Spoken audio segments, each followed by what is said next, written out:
left hand. They're talking about places of position in heaven. And Jesus, I could just picture Jesus, man, pulling his hair. He's like, y'all don't get it. Y'all don't get it. And he goes on, he says, man, that's not for me to say.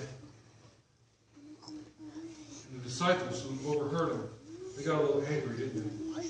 They got a little upset at James and John because they wanted a place of position next to Jesus. And again, Jesus lovingly takes them aside and says, come on, guys. We're not going to do this. Okay? Because the way the world does it, there is a guy who lords over you. He is in a position of power, and he oppresses you, and this is how the world does it. And this is how government does it. But this ain't going to happen in my congregation. He says, because really, if you want to serve me, he goes, you got to serve each other. And in fact, the greatest among you is going to be the servant. And the one that's going to really have authority in heaven is going to be the slave. So that's why we, as a congregation, believe in the congregational system. This church ain't run by one man to lord over you. This is run by a family, right? Now, y'all, just like any other family, we all might want the okay? We all might want the pink carpet. I don't want the pink carpet, right? But this ain't a one-man show. And Jesus said, that's not going to happen with my disciples. So the third radical demand for being a Christian is that we become slaves. We become slaves.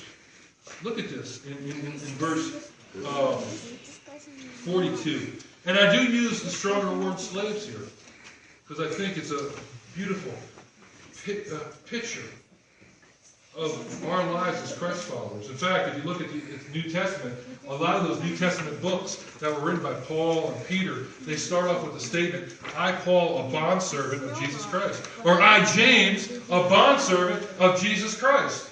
That word bondservant is just our English translation of voluntary slave. So I like that. We become slaves. In verse 42, this is Jesus speaking. He says, you know that those are considered rulers of the Gentiles, lording over them, and their great ones exercise authority over them. Yet it shall not be among you. But whomever desires to become great among you, you shall be your servant.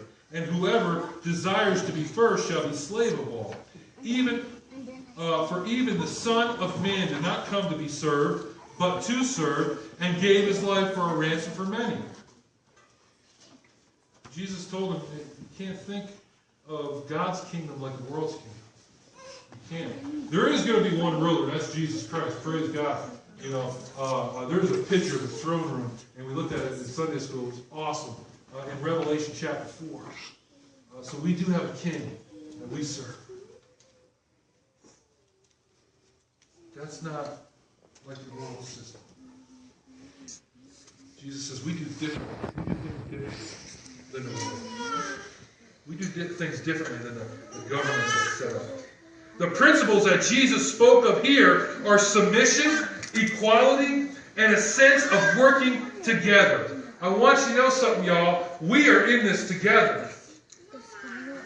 Because these radical demands that Jesus places on me and he places on you are hard to do sometimes. And sometimes I'm going to stumble and I'm going to fall. That's where you have to come in and pick me up.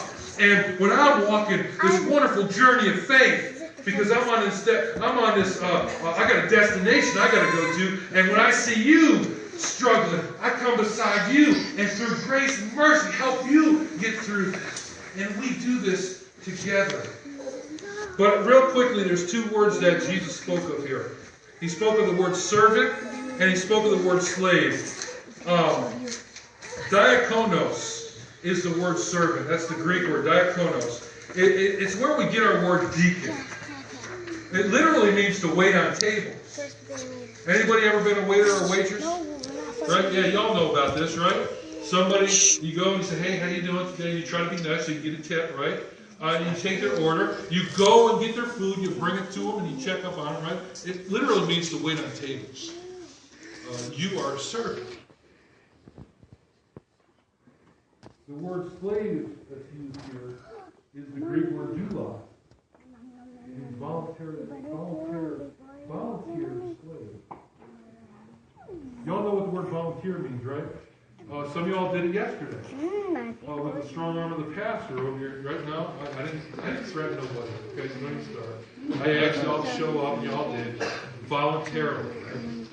To go out and serve. It's something that nobody has to tell you to do. Guilt may play a little part in it, right? I bet guilty a little bit, but no, y'all adults, y'all got to do the right to serve. Voluntarily.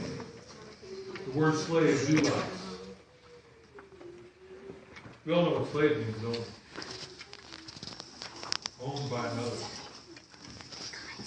Jesus speaks of the cost as we becoming slaves and servants.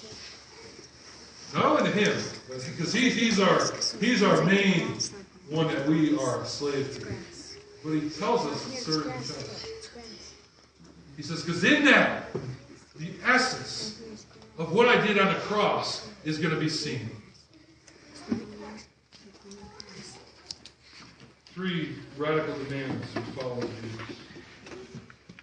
We choose Jesus and not this world. We know that it will cost our lives, and then we become slaves. It's hard sometimes to understand those things because we do like getting dressed up on Sundays. We do love coming to church, and we love getting in our Bibles and learning. Those are all good things. But if we don't put them into practice in the real world, outside these worlds,